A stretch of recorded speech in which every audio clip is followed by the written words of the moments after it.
Hi, this is Chris from the Stephanie Miller Show. Please enjoy this exclusive clip from Political Voices Network. They had 32,000. This is a little beautiful town. No crime, no problem. 32,000 illegal immigrants come into the town. 32. No. So they almost doubled their population in a period of a few weeks. Can you believe it? And no, I can't believe it. You know what? They've got to get much tougher. I'm going to go there in the next 2 weeks. I'm going to Springfield and I'm going to Aurora. That'll calm things down. You may never see me again, but that's okay.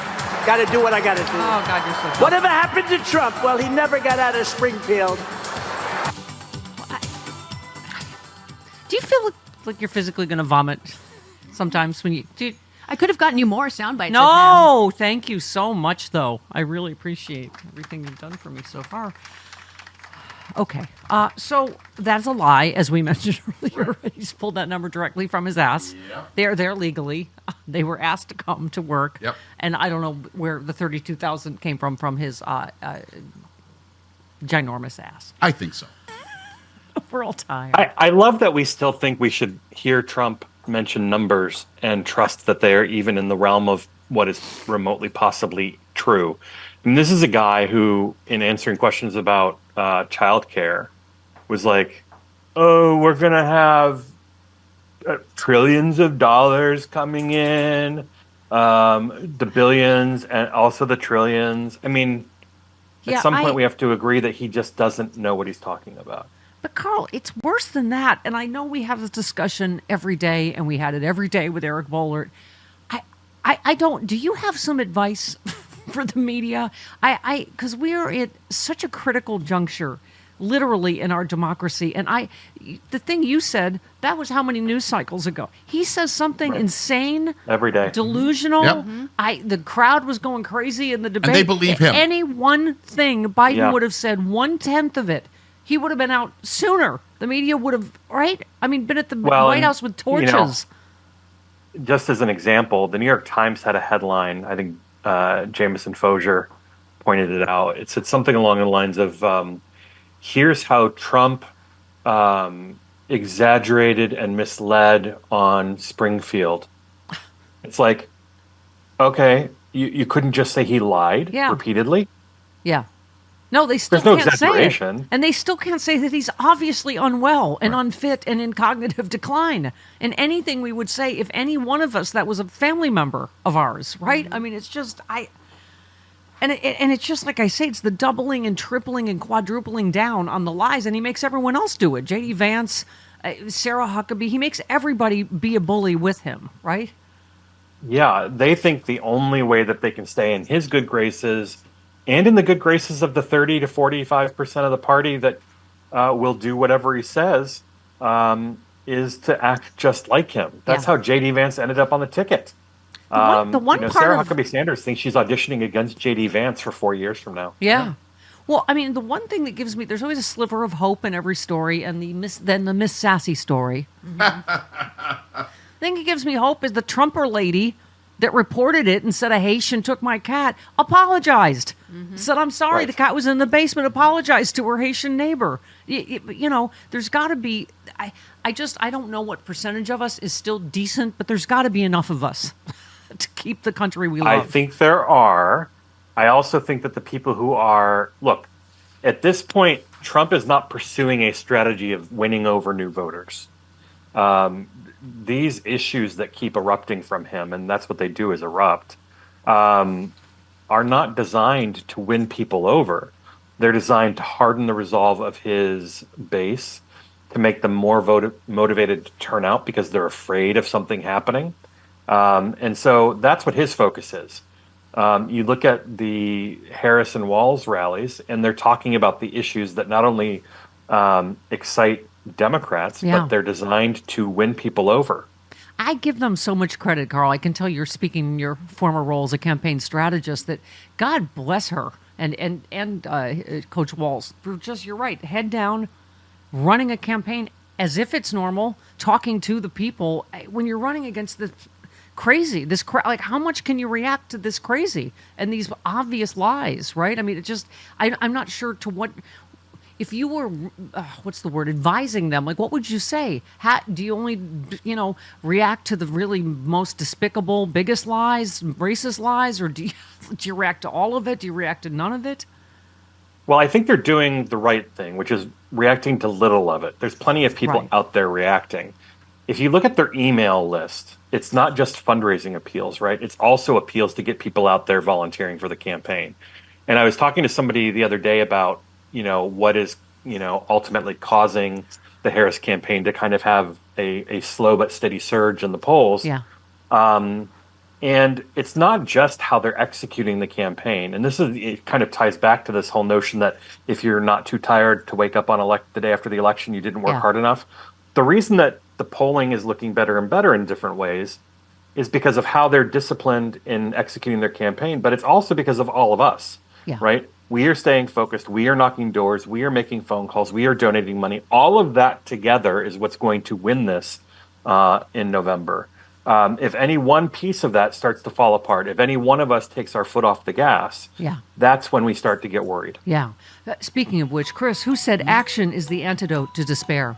Who said that? The Groovy Ghoulies. No, that would be Joan Baez, who will join us in just a few minutes. But it's Michelle Obama's Do Something. Right. That, she's absolutely right. That's how you don't despair. Feel And, like and you know what? If you've knocked doors this week, go post on Stephanie's Facebook page that you knocked doors. Challenge other people to do it with you. The more we do, the more likely it is that we're going to have the results we want.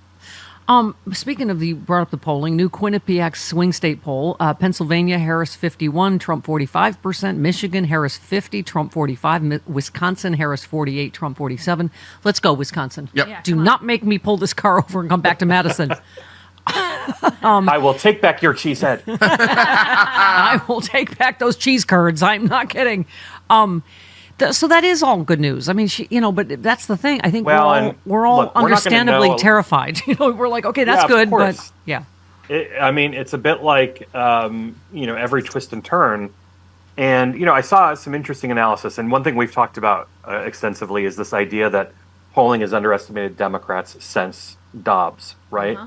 And so that is one encouraging indicator that maybe these polls are even underestimating Democratic support. Right. The other thing that I saw was some interesting analysis about how Republican-leaning pollsters, in other words, pollsters who tend to overpredict Republican advantage. Yeah, they call them the red wave ranking. pollsters, the ones that all predicted a red wave. And Yeah. so they don't poll throughout the year, right?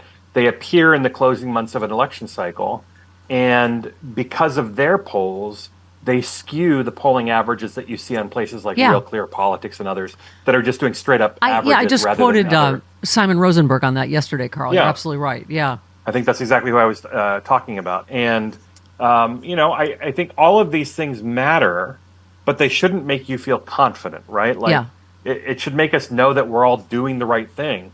You shouldn't be comfortable we shouldn't be comfortable just accepting a 51% win. Yeah. We should want a 70% win, right? So we're going to do everything we can do to win by as much as possible. Yeah. Just right, like when you're close to orgasm, it's like right there, just right there. Oh, Don't God.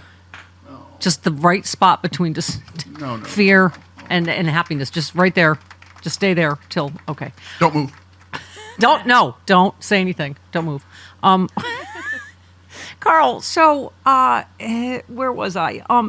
Michelangelo Signorelli, just this whole rhetoric. He said, bizarre seeing the GOP still saying Dems need to tone down the rhetoric after shooters have targeted Trump. Neither gunman was a Dem. The first guy was a Republican. The second guy was an independent who voted for Trump in 2016. Maybe Trump needs to tone down his rhetoric. I mean, this is all they have to run on now, that somehow liberals are targeting Trump.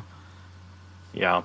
Look, these things are horrifying, and you just have to look at these rallies every single day to see kind of the vitriol and calling people animals and saying that they're coming to get you and all of this stuff. It's just frightening, and I'll be very happy when it's all behind us. By the way, the other big story of our time, and you and I talk about this in our former Republican Party, our family's former Republican Party, is the cowardice.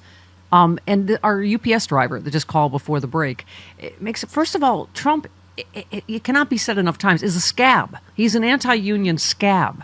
So, every other union, of course, has had the courage to back the people that are fighting for workers' rights, Harris and Walz. And he's referring to the Teamsters, saying they're not going to endorse it all because, they did some survey that, more of their people support Trump than blah, blah, blah. Well, I mean, I think a lot of the individual states' unions they've endorsed Harris, Yeah. right, of the Teamsters, but the overall is what he was talking about. But he was just talking about how even the survey was BS, like the way it was asked and whatever. But again, these guys know who's for workers' rights and who's not, and who's an anti-union scab. It's like, come on. It's like these Republicans that say Trump's a huge danger, but I'm not going to endorse Harris yet, like George Bush, right? Just cowardice. Well, the strategy here that they've been working on is, look, if we always have the Democrats with us, but we never have the Republicans, we're never going to get what we want because so rarely is there a 60% or 60-member majority in the Senate, right?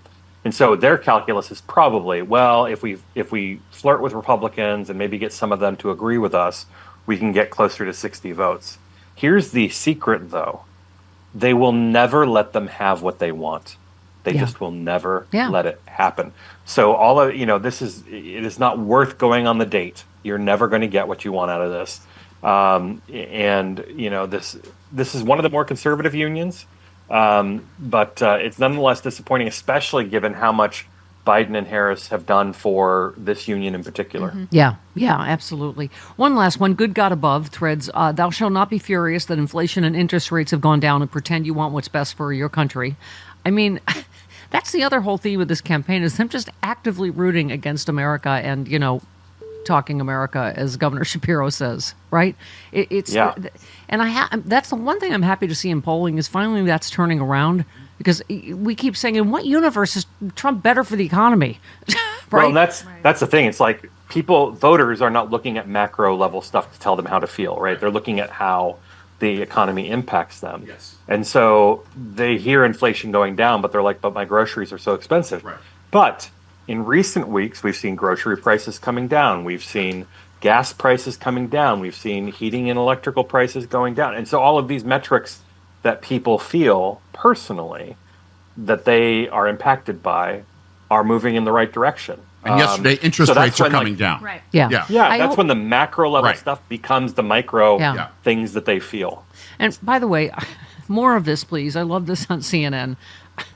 They talk to those boat parade, the MAGA boat parade Trumpers that are driving the luxury boats. How many sunk this time? I know they're driving the luxury boats, and she said asked him one Trumper named Joe what his most important issue was. He said the economy, getting interest rates down, getting it where we can afford to live in America. Right now it's too expensive. The reporter said, well, now let me ask you what might be a slightly impolite question, but if you can afford a boat, you're not hurting so bad, right? Because a boat costs a lot of money and it's a lot of upkeep.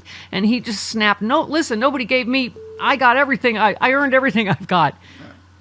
Okay. Right. And this Good for economy you. enabled you to be able to afford a boat, which most of us can't afford. I mean, these aren't like a tugboat. This is like a luxury. These are luxury boats in these parades. These are not, but wouldn't it be great if it was a tugboat? I didn't mean tugboat. What was I thinking? Like if Trump was a boat, something. he'd be a tugboat. A canoe. Right? A slightly dinghy. sunken Yes. tugboat. There you go, a dinghy. Yeah. But I mean, it is hilarious, not to mention, like half of them spend like the Pentagon budget on their guns. But you're like, oh yeah, the economy's terrible. I mean, there is such a disconnect, isn't there? Well, look, I think what they actually fear is not the economy doing better. They fear having to pay their fair share. Yeah.